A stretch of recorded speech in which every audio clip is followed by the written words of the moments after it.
You would think that combining some of the two highest forms of media would be a commercial home run. Like, it wouldn't even be close. But there exists a curse, one that affects directors, writers, and actors' careers for life. And it all started with one man, Uwe Boll.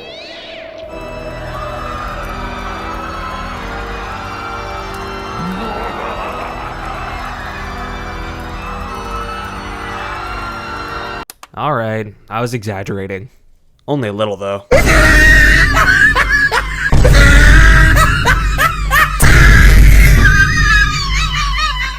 I do want to focus on one of these films.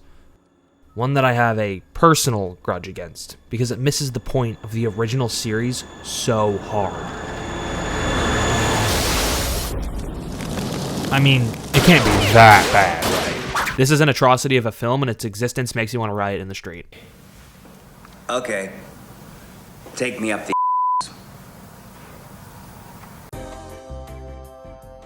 This film is based on Postal 2, the most well-known and liked of the Postal series, which is a very controversial game series, so I'm not going to go into too much detail about its content, but the gist is that it simulates a world that could exist without the player's influence, or a life sim.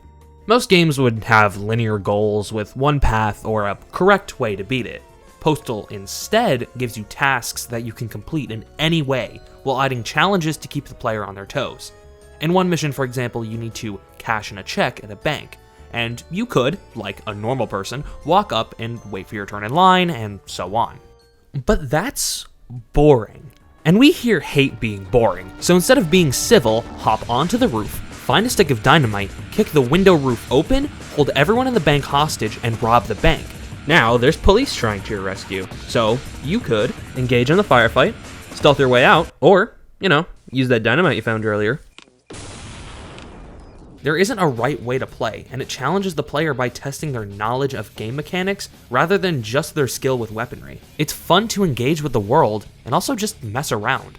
On top of the raunchy and dark humor mixed with the desolate town of Paradise, you get an incredibly fun and immersive experience, despite the absurdity. I have to destroy a postal truck filled with lethal microbes before a doomsday cult or a terrorist group gets their hands on it and destroys the entire world. Yeah, I believe that. I'm no angel, I'm no sinner, just an ordinary man. And I try to live my life the best I can. When the night is taking over, there's a place I want to be. What the I'll start with the good aspects first, but there is not much. It's pretty faithful to the Postal universe and constantly uses locales from the series like the corner store and Dave's compound. The movie's humor almost works, especially with some characters like Osama being the most normal person out of the whole cast. All right, later. And Vernay Troyer having hilarious moments. If he wrote anything about me in that Bible, we're gonna have some serious problems. But for every good line delivery, it's demolished by Zach Ward doing absolutely nothing as Postal Dude. Big bomb that can take out a whole city block bomb. Why is he saying it like that? There are over a dozen shots where he looks like he's about to improvise every single one of his lines, and I wouldn't be surprised either if he actually was. He looks like a lost puppy, and it doesn't feel like a character choice, it's just awkward. Especially when compared to the original Postal Dude, who is much wittier and actually funny. I'm an equal opportunity lunatic. Wait, I was talking about good things, right? Oh. Well, I ran out of good things to say anyway, so it doesn't matter. Postal 2 was always game first and controversy second. It's what made the original so fun. But the movie is just trying to be controversial with no rhyme or reason. It compares itself to South Park, which is just ridiculous. South Park uses compelling characters to tell its story and get its messages across, while Postal has no good characters or any meaning or message. It's just a political rambling for an hour and a half. Actually, I was wrong about that. It's a revenge piece against the people who have protested this guy's movies. But I felt like this is now the moment to make a movie where I have my personal revenge with my fans, with the Boll haters, with myself, with the whole political people around me, with with basically everything, with the world. So this would be like my revenge to everybody. There's an entire segment where Uwe Boll talks about his movies in the film itself, and it just feels so pretentious. Because you know, there are all that rumors out that my movies are financed with Nazi gold, and what should I say? It's true. Like, who was this movie actually made for?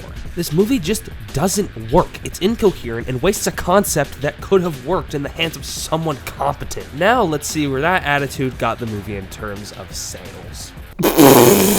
Look who's cursed now. As much as I have shared my hate for this dumpster fire, I can't deny that I'm also so endeared by it. It fails in nearly every aspect that it's baffling, and I can't help but laugh. I implore anyone watching this to go seek out and watch this movie for yourself, because it's so insane that I just can't put it into words. It's so ridiculous.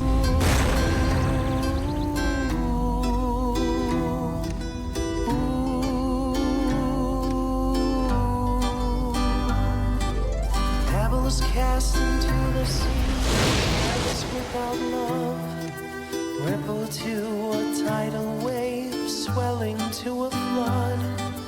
Brave the storm, you lonesome ships, courage, it's not far. Sail away, we'll find a day, the land of la la la, singing.